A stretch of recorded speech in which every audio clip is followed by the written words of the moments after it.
నిన్న చిత్తూరు జిల్లా ఏర్పేడులో జరిగిన రోడ్డు ప్రమాద బాధిత కుటుంబాలకు మునగలపాలెంలో మంత్రి లోకేష్ పరిహారం అందజేస్తున్నారు. ప్రత్యక్ష ప్రసారం ద్వారా చూద్దాం.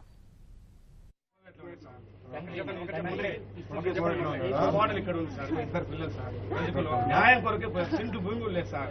ఇసుక ఎత్తుతున్నారు, ఎత్తకూడదని చెప్పిన ఊరు అంతా కట్టుబడి ఉంటే న్యాయం కొరకు పోయారు. బట్టలు ఉత్తుకొనేసేసి అందరికి ఐరన్ చేసి మంచి పేరు సంపాదించారు. న్యాయం కొరకు పోయాడు సార్. బట్టలు ఉత్తుకొనేసేసి న్యాయం కొరకే పోయాడు. ఇసుక ఎత్తకూడదు, ఊరు అందరు కలిసి పోవాలని చెప్పాయంటే, కంపల్సరీ రావాలని చెప్పంటే ఇస్త్రీ పెట్టి ఆఫ్ చేసేసి పోయాడు సార్. కాబట్టి దయచేసి బీసీ హాస్టల్ ఎక్కడైనా కానీ పాపకు కానీ కొడుకు కానీ నేను ఒకటి అవకాశం కల్పించమని చెప్పాను. నేనైతే సర్పంచ్ గారు నేను చెప్తాను 2-3 విషయాలు. వచ్చేసి ముఖ్యమంత్రి గారు యాక్సిడెంట్ చెప్పారు 5 లక్షలు.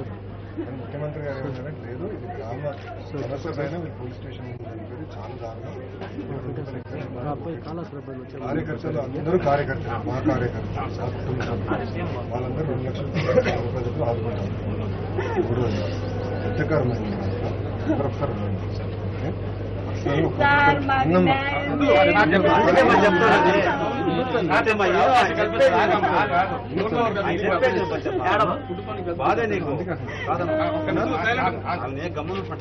పర్వాలేదు, ఆమె కూడా బాధ బాధ ఎంత ఏంటంటే ప్రతకారం మీద ఒక రాండి సచ్చాలంటే ఏం చేయాలో నేను చేస్తాను.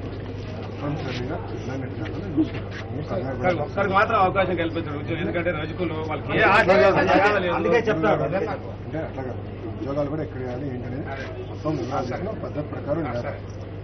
ఏదో చెప్పేసి వెళ్ళిపోవాలంటే ఇంత దూరం రావాల్సిన అవసరం లేదు. రాత్రి 11 బయలుదేరి వచ్చారు.